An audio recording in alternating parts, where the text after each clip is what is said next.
And welcome back to Subculture. Now, of course, we just reviewed Matador on the show, which both Lee and I absolutely loved. It was a 5-star show, and we thought, you know what, we want to find out a little bit more about this show, so we thought we would get the man responsible for this amazing show, Bass, on the phone right now to chat about it. Welcome to the program, Bass. Thanks for having me. Bass, tell us a little bit about Matador. Our listeners have just heard Lee and myself talking about how much we love this show. Tell us a little bit about how this show all came together.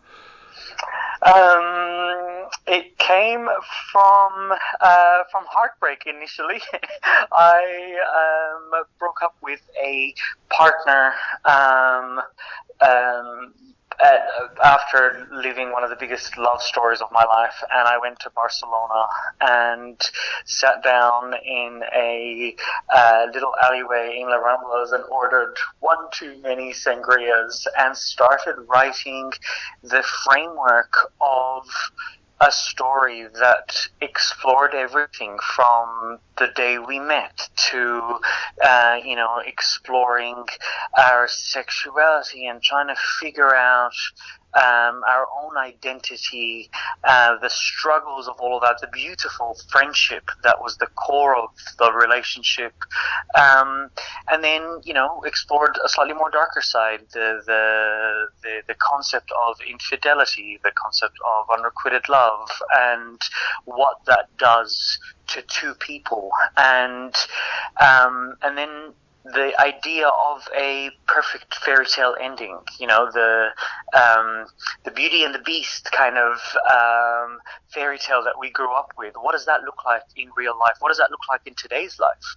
And after writing all of these little vignettes or moments from the relationship, I tried to figure out a way that it can be packaged in a way that would be engaging, entertaining, touching, giving audience members enough of an idea of what's happening, but not a literal storyline, so that audience members can put their own experiences onto the story. And that's where the metaphor of the bull and the matador came in, the struggle of love, the volatility, the destructive nature of it, yet the beautiful passionate, sexy side of it all as well. And that's how Matador was born. It's a very, very personal story for you, as you just explained. When you first sat down to work on that story, was it going to be what we see today, a mixture of dance, burlesque, and music? No, not at all. When you're starting to write a story like that, it's quite intense. I say to everyone, it's cheaper than therapy, but no, it wasn't. It wasn't what it is today. The show has grown so much. We have incredible talent in Australia. We've got phenomenal choreographers, phenomenal circus performers, and burlesque artists. So I wrote. I say this to everyone, even to any new cast members that join us. I've written 70% of the show. Yeah. I've written, or 70% of the characters, and then we let the people that we bring on board fill in the rest. Everyone has their own journeys. Everyone has their own stories. Everyone has their own experiences that they bring into the characters to bring it to life. And that collaborative kind of feel that we've built within the show and within the company is what makes it so authentic and so raw on stage. Everyone brings in their own acts and their own stories to tell within the story of Matador itself. So yeah, the show's evolved. The show evolves every single season, especially the season that we're showcasing now.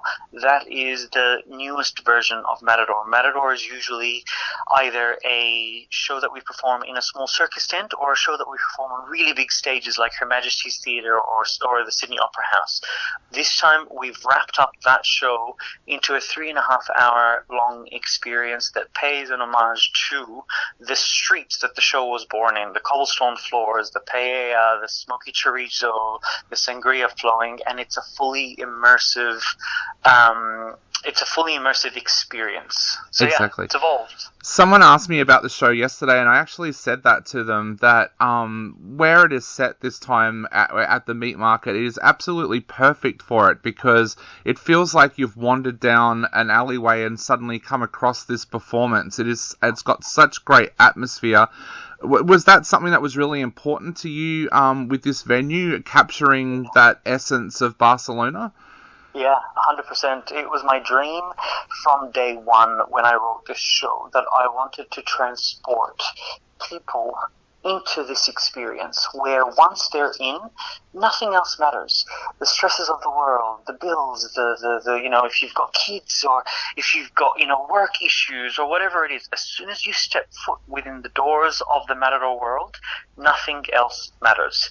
As a storyteller, it's what I love doing more than anything. And I think I remember when I first wrote this show, I used to tell my friends, I want to build a venue. I want to build a venue that looks like a street. And everyone used to think I was crazy. And then one day I stumbled into the meat market by accident. And I remember looking around and going, this is it. I can picture what this looks like if we, built a market here, built a stage there, had the bar here, and so on and so on. And yeah, looking at it now, Matador has never felt more home in a venue than it does at the meat market. I felt like I was on an emotional journey going in there and watching it the other night. Does that take you on an emotional journey when you walk in there at the moment and see how it's all set up? Yeah, it never gets old. Matador, my cast and my crew will testify to this. It still gets me 5 years in and watching it day after day and just watching, I think it's watching the audience interact with the story.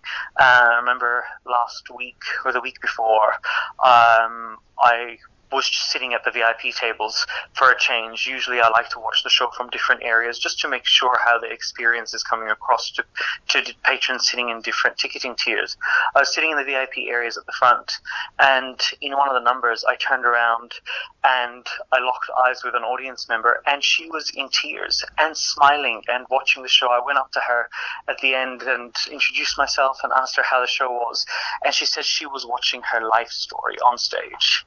Wow. And that power is it's what gets me till today. Every single show, it's a journey for everyone. Bass, you talked a little bit before about the Matador family. You've got 14 amazing performers that make up this cast. Tell us a little bit about how you've put this cast together, because they all have such interesting backgrounds and different backgrounds. How did you bring them all together? It's been a while. We started our auditions initially in 2018 to hire the core team of Matador, so the 14 characters. We had an idea who the characters were going to be, because each one of them represents a different way of looking at the one relationship. There is the joyous, happy friendship couple. There is the sexually awakened, unapologetic couple. There is the couple that represent loyalty and trust, and so on and so on. So we had an idea of what we wanted, but again, we left it open to seeing who we got. And we got 180 of the best performers in Melbourne at the time audition. We had to change the audition room 3 times because of this amount of applicants that we got. And from there we hired the core team, out of which I think we've still got 6 of the original people from 2018 still in the show. And throughout the years, with COVID and with everything, and we've managed to keep the lifeline of Matador fresh with new talent, new circus performers, and yeah, today we don't have 14, we actually have 16 performers. We've got 2 swings, a male swing and a female swing. They learn every female part and every male part in the show, just in case there's an injury, just in case there's anything. They jump on with sometimes less than 20 minutes notice to make sure that the show goes on and that the experience is unaffected for the audience members. So yeah, it's a beautiful family behind the show. Definitely. You talked a little bit before about emotion as well. One of the things I found when I was watching this show was that it's such an intimate environment that you're making eye contact with the performers all of the time throughout the show, but also I don't think I've ever seen a show before where the performers have put so much emotion into their parts. I remember looking at one of the dancers at one point and she had tears coming down her eyes, coming down her face, out of her eyes, during one of the dances as well. How do you get that much emotion out of your cast? Because that is just something I've never seen before. I think that's the power of making this more of a collaborative character build than us just giving them a character and telling them to act it. I know the performer, I feel like I know the performer you're talking about, Miranda. Miranda is phenomenal, and every single one of them is phenomenal, but there is a scene in the show where Miranda is standing on stage whilst Saint, who's one of our performers, is doing an incredible contemporary number just after a really big breakup scene, and she till today is standing there with tears streaming down her face because of how personal the story is to her as well, how much she knows my story. She knows my ex, who I actually co-produced the first season of the show with, so everyone knows us, everyone knows our story. And I think when the show is born from so much authenticity and so much truth, and when the message of it is love and acceptance, especially in today's world where, you know, the LGBTQI community are going through so many issues, I feel like we're almost regressing and we're going backwards on so many levels. The need to express love and acceptance and that human connection, if that makes sense. Yep. I think that is what makes it so raw and so personal for the performers. It's as I said, it's the beauty of Matador. We give them a character, but they put their heart to it, and it shows on stage.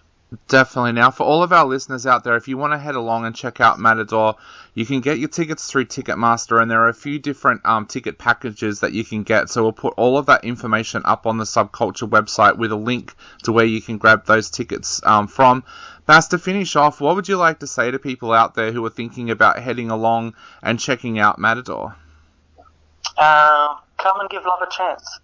It's a beautiful experience. It's a nice way to switch off from the day to day, and there's something in there for everyone. From the second you step in, the food is delicious. The sangria is never enough. I go in and I start the sangria and I tell them to keep it running, and then there's the show. There's the show with so much love, and at the end of the day, come and support Australian talent. Come and support the Australian arts. It's a show that we're all very proud of, and this is one of our last Australian seasons before we take the show overseas. So come and be part of the experience. Definitely. Well, Bas, thank you so much for bringing such an amazing experience to the stage. It's one of the best shows I have ever seen. So congratulations on that. And we hope that a lot of our listeners will head along to check out Matador. Thank you so much.